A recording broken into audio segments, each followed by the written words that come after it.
For over 50 years, the global economy has run on one rule. If you want oil, you pay in US dollars. That rule didn't just shape trade, it helped define global power itself. But something is changing, quietly, systematically, and faster than most people realize. Across shipping routes, energy deals, and international trade contracts, more transactions are starting to bypass the dollar entirely. And at the center of this shift is China. Not through war, not through declarations, but through infrastructure, trade dominance, and a financial system being built in parallel to the one we already rely on. And the clearest signal of this change didn't come from a summit or a policy speech, it came from an oil tanker. March the 15th, 2026, a tanker called the Karachi is moving through the Strait of Hormuz, a narrow 33-mile-wide waterway through which roughly 21 million barrels of oil pass every single day, 1/5 of the entire world's oil supply. Ships make this journey constantly, nothing unusual except for one thing. When Karachi settled its transaction for that oil, the payment wasn't made in US dollars, it was made in Chinese yuan, Pakistan-bound, Chinese-financed, yuan-denominated. A transaction that just 10 years ago would have been almost unthinkable. Because for over 50 years, oil didn't work that way. That might sound like a small accounting detail. It's not. Because the moment you start pricing oil in a currency other than the dollar, you begin dismantling one of the most powerful economic levers America has ever wielded. In 1974, Henry Kissinger brokered one of the most consequential financial agreements in modern history. The United States and Saudi Arabia struck a deal. Saudi Arabia would price and sell its oil exclusively in US dollars. Every country that needed oil had to first acquire dollars. That meant holding dollar reserves. That meant buying US Treasury bonds. That meant, in effect, financing the American government, no matter where on earth you were. The petrodollar agreement made the US dollar the world's reserve currency, and it kept it there for more than half a century.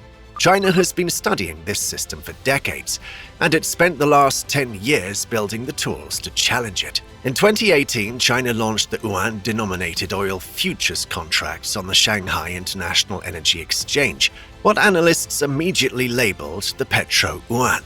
At the time, most Western economists were dismissive. Surely OPEC wouldn't abandon the dollar system. Surely the Gulf states had too much invested in the existing architecture to walk away. But China didn't need the whole world to switch overnight.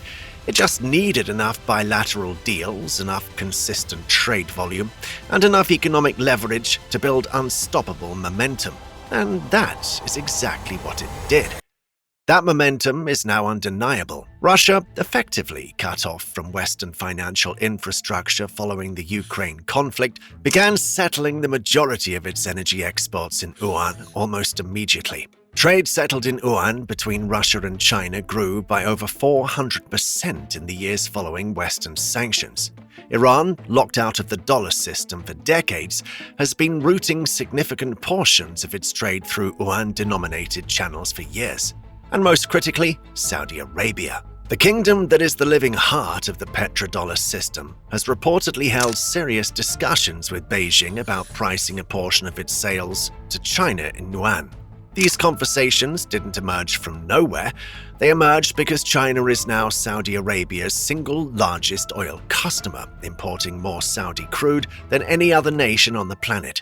The March 15th Karachi incident is the most recent and visible symbol of a shift that has been building quietly for years. Pakistan itself has deepened its economic ties with China through the China-Pakistan Economic Corridor, a massive infrastructure project running from China's Xinjiang province directly to Pakistan's port of Gwadar on the Arabian Sea.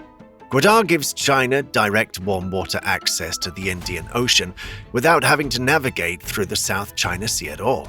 China has effectively built a land corridor to an ocean port, and the transactions running along that corridor are increasingly settled in yuan. The Karachi wasn't an anomaly, it was a preview. The scale of China's oil purchasing power is what makes this strategy viable in a way that simply wasn't possible a decade ago. China imports approximately 11 million barrels of crude oil per day, making it the world's single largest importer. When you're the biggest buyer, you get to start setting terms. And the term China is increasingly pushing for is clear. If you want to sell oil to us, be prepared to accept yuan. Not always, not yet across the board, but with growing consistency. And as more oil exporters accept yuan, central banks around the world hold fewer US dollars in reserve. As dollar reserves decline, so does the structural global demand that has underpinned dollar dominance for half a century. This is not a currency war being fought with missiles. It's being fought with patience, infrastructure, and purchasing power. Consider what this means for American financial power. The United States' ability to impose sanctions, to freeze assets, to cut nations off from the global financial system depends entirely on the dollar being the system that everyone uses. The moment significant volumes of trade bypass the dollar, the leverage of those sanctions diminishes sharply. Iran has demonstrated this for decades. Russia is demonstrating it right now. If enough of the world's oil trade shifts to yuan, the United States loses one of its most powerful non-military tools of global influence. And China understands this with perfect clarity.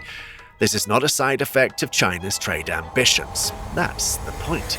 But here's the thing. After finally understanding what China is doing in energy markets, you may be thinking to yourself, well, what about the physical infrastructure of global trade? Well, because the yuan-denominated oil deal is just one thread in a much larger strategy China has been executing quietly over a decade. The Belt and Road Initiative, launched in 2013, is the largest infrastructure investment program in recorded human history.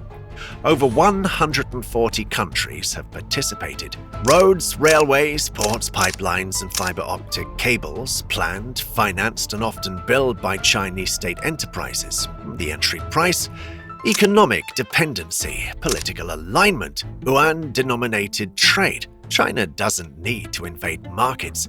It finances them into alignment and then waits while the dependency compounds. The cumulative investment has crossed $1 trillion, and it continues to grow year after year. Look at the ports. China's state-owned COSCO Shipping holds equity stakes in more than 50 ports worldwide. Piraeus in Greece, through which a significant portion of European imports flow. Hambantota in Sri Lanka, acquired through a debt-for-equity swap after Sri Lanka couldn't repay its Chinese loans.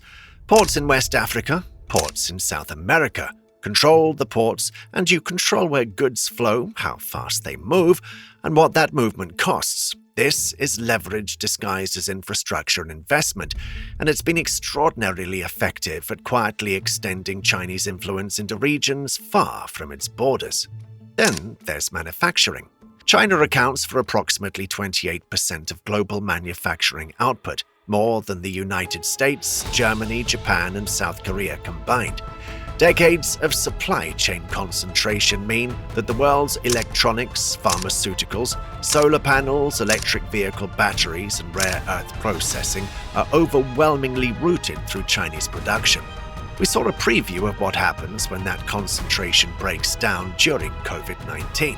The disruption was significant and exposed deep structural vulnerabilities.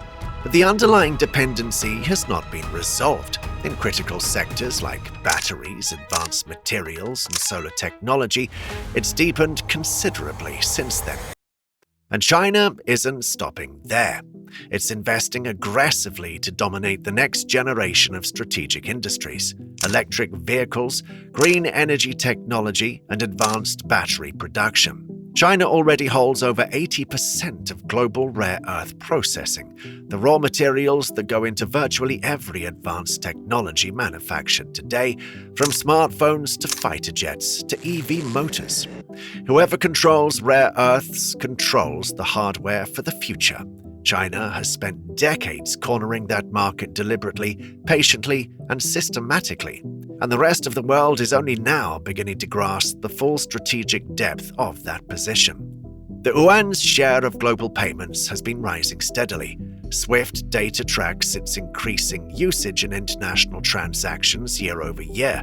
The BRICS bloc, which has expanded its membership significantly beyond its original 5 nations, is actively developing alternatives to dollar-denominated settlement systems. China sits at the gravitational center of that entire movement, and that is not an accident. The message being delivered to Washington is subtle but unmistakable. The dollar's reign as the world's sole reserve currency is no longer a given. The architecture of global trade is shifting, and China built the scaffolding. The Karachi tanker was one ship, but it carried a message that no diplomatic cable could match. China is not asking the world's permission to rewrite the rules of global trade. It's rewriting them. One yuan-denominated deal, one port acquisition, one bilateral agreement at a time. The only question that remains is what happens when the rest of the world fully wakes up to what has already been set in motion.